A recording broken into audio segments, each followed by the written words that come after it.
Obrigado pelas apresentações. Boa tarde a vocês. É um super prazer estar aqui, né, nessa mesa, nesse evento.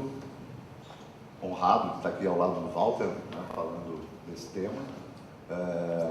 Como sempre, eu vou para o lado, né, uma tendência minha, embora eu sempre gosto de colocar as coisas que eu chamo de uma certa estrutura macro, né, de pensamento, mas eu vou, dentro da minha toada profissional, de alguma maneira, tocar bastante nos temas técnicos. Normalmente, em alguns casos, de uma maneira crítica, né? Ou seja, uma certa... Às vezes eu me pareço um pouco ácido e tal, porque eu trabalho num mercado em que as coisas acontecem, eu estou numa empresa de ponta do mercado, então a gente tem uma amostragem muito significativa do mercado, né? O mercado de publicidade é um mercado que eu trabalhei durante muitos anos, mas eu não estou muito ligado a ele nesses anos mais recentes, porque eu tenho trabalhado com o que a gente chama de entretenimento, né? Eu tenho trabalhado com longas, curtas, televisão, mas principalmente longas e curtas, né? O que me agrada muito, né? Sempre foi o meu sonho, e hoje eu trabalho com isso, embora eu não tenha nenhum problema com a publicidade, tá? Pelo contrário, eu gostei muito dos anos todos. Estava até relembrando aqui com a pessoa que coordenou a mesa anterior, que a gente trabalhou junto aí nos anos 90. Dentro do curso de cinema que eu coordeno, a gente tem publicidade, a gente faz comercial, porque eu sempre vi isso como um desvio, né? A gente tinha um discurso ideológico muito forte dentro das universidades, só que o emprego que batia a porta do cara que fazia cinema era produtora de cinema publicitário. Ele falava mal do comercial lá na sala de aula, mas se alimentava dele durante o dia antes de ir para a universidade. Então eu sempre achei isso uma distorção, desculpem o termo, uma bobagem. Eu vejo o cinema publicitário como cinema também, embora hoje estejamos num momento que eu considero bastante de crise, né? Bom, eu montei aqui uma apresentaçãozinha, talvez pelo viés, pelo vício, né, de professor, para tentar dar uma ilustrada em alguns temas que a gente vai trabalhar, tá? Bom, primeiro, já comecei, né? Embora lá no outro slide a gente vai ter mais itens do que esses três estão colocando aí, nós estamos num momento bastante crucial, eu acho, das questões tecnológicas, porque a gente está num momento de uma tripla transição. Digamos que os três elementos básicos, né, de feitura de uma obra, eles estão, todos eles, em momentos um pouco diferenciados, mas todos eles estão em transição. A captação, a pós-produção e a exibição. O do meio, que é a pós-produção, é o que evoluiu mais rápido nessa área. É o que já está praticamente implementado, então hoje é meio passadista, é bastante raro você ver um filme ser finalizado oticamente ou analogicamente.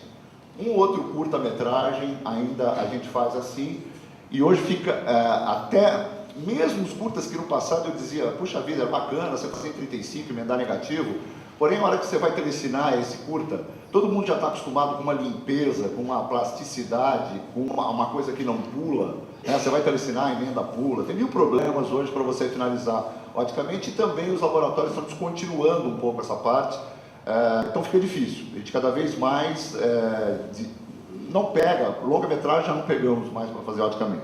Então, após, desde como relembrou aqui o Gervasi, quando começou com a edição não linear, lá no começo dos anos 90, quando a gente implementou as tecnologias de indexação, os primeiros telecines que indexavam a montagem com o keycode, que é um número que vem na borda do negativo, depois com o timecode de som com a Atom, para sincronizar, todas técnicas, na verdade, da eletrônica que foram sendo associadas, acopladas, sobrepostas às técnicas óticas, para que você pudesse usar os meios, vamos chamar eletrônicos ou digitais.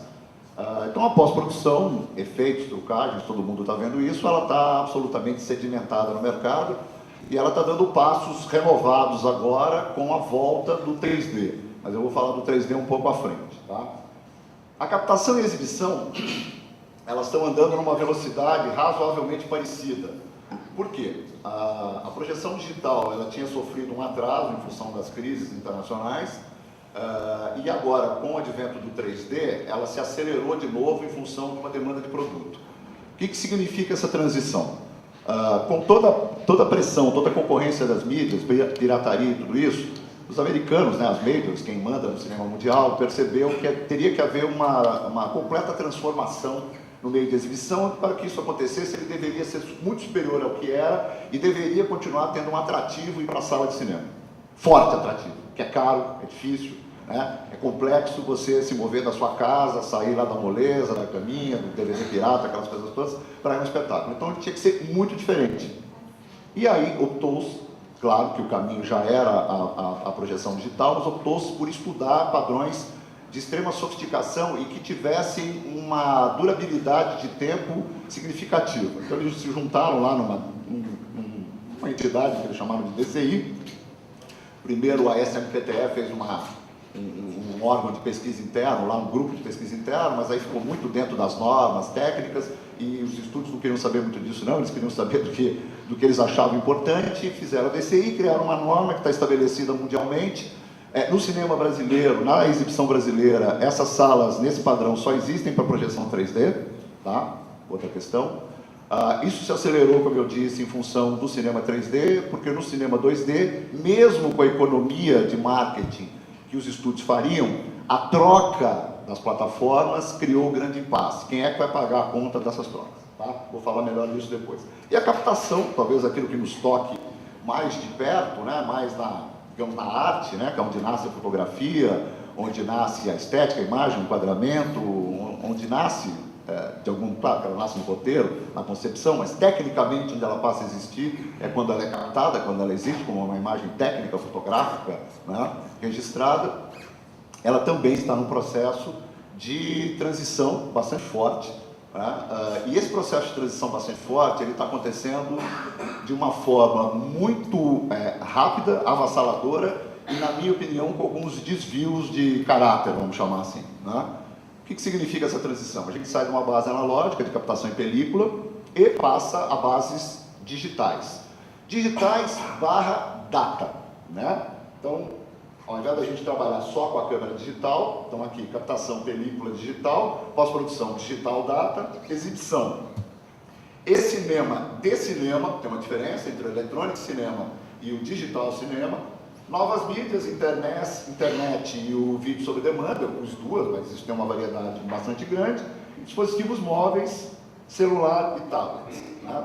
Isso, de alguma maneira, vai mudar a forma de consumir e vai fazer com que isso no Brasil eu acho um pouco mais difícil, porque a gente nunca teve uma indústria global na área do audiovisual, em que a gente tenha que pensar no produto, e não pense em produto, quando eu falo produto, tem gente que fala, produto, cinema, é uma arte, né? É uma arte, mas ele também não deixa de ser um produto, né? Até porque tem dinheiro, tem venda, tem distribuição, de alguma maneira quer-se ganhar dinheiro com aquilo quando ele é distribuído comercialmente. Então, o produto, para mim, eu vejo sem o peso da palavra produto.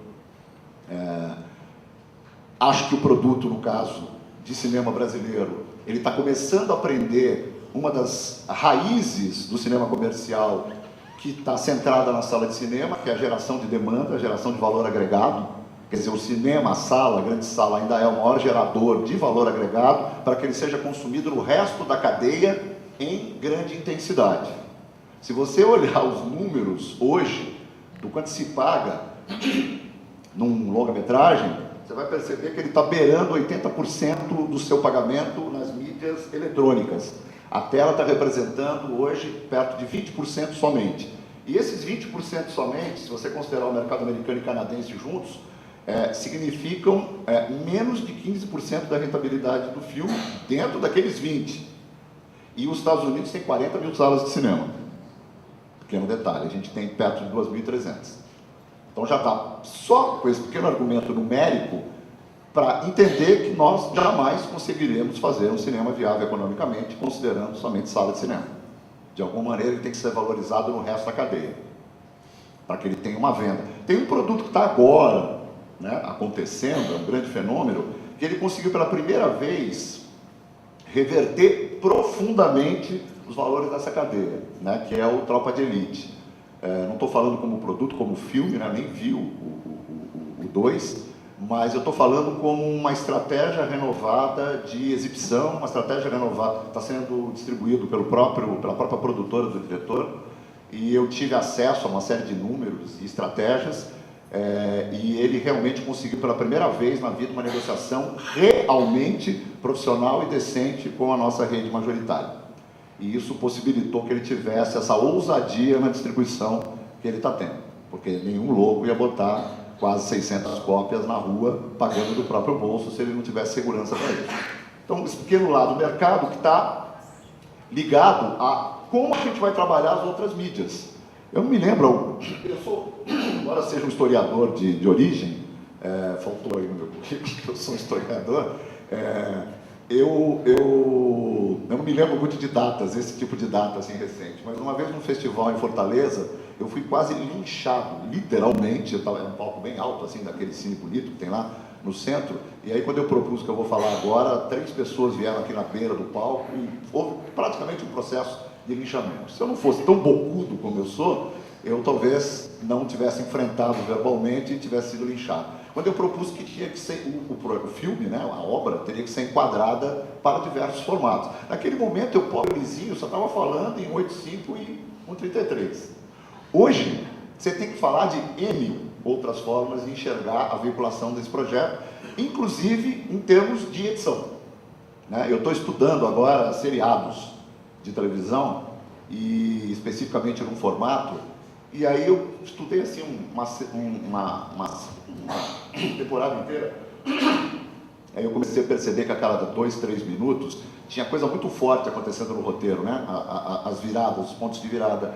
Aí a besta vai lá e olha, e o que já tinha no próprio DVD? Os episódios. E os episódios de 3 minutos.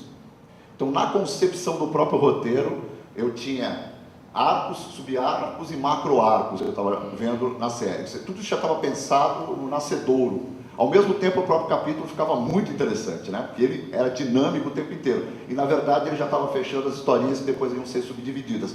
E com enquadramentos alternativos para poder caber. Esse aqui até é grandinho de tela, né? A gente tem que assistir as coisas aqui. Ontem eu vi uma coisa muito interessante, estava uma menina sentada no chão, assistindo literalmente um filme aqui numa tela um pouco menor que essa. Na universidade, matando aula, né, obviamente, mas ali, assistindo um filme lá, calmamente, com fone de ouvido. Eu dei até uma olhada assim, fiz uma pan aqui por cima para ver qual era a obra que ela estava assistindo, e realmente era isso. Eu acho que isso daqui para frente vai ser bastante profundo. Bom, então seguindo aqui, eu quero historiar muito rapidamente, agora eu vou correr, tá? O que a gente tem do universo, eu tentei ficar muito calcado no que a gente tem disponível no mercado brasileiro, sem extrapolações, embora tenha um equipamento que eu vou colocar aqui, que a gente não tem no Brasil, mas é considerado um dos melhores dessa área. A película, ela está resistindo bravamente, mas esse resistir bravamente significa que o 16mm, que há poucos anos atrás era a média, né, era o default do cinema brasileiro de intermediação digital, era Super 16, intermediação, transfer, cópia para cinema. O Super 16 perdeu terreno absurdamente para o digital, tá? Absurdamente. Na publicidade, ele praticamente não existe, pelo menos em São Paulo, não se está fazendo mais comercial. Se o cara tem que ir para o 16, ele vai para a Red, ele vai para uma câmera digital. Pouquíssimos comerciais sendo feitos em 35mm, somente de produtos macro, de multinacionais e de certas linhas de produtos só. Tá? Está caindo completamente fora do mercado. Então agora eu comecei digamos assim, pela informação mais nova do mercado, que é a chegada dessa câmera da Reflex, a Alexa, que é uma câmera que vai rodar 3K. Tem uma câmera, que eu saiba, no Brasil.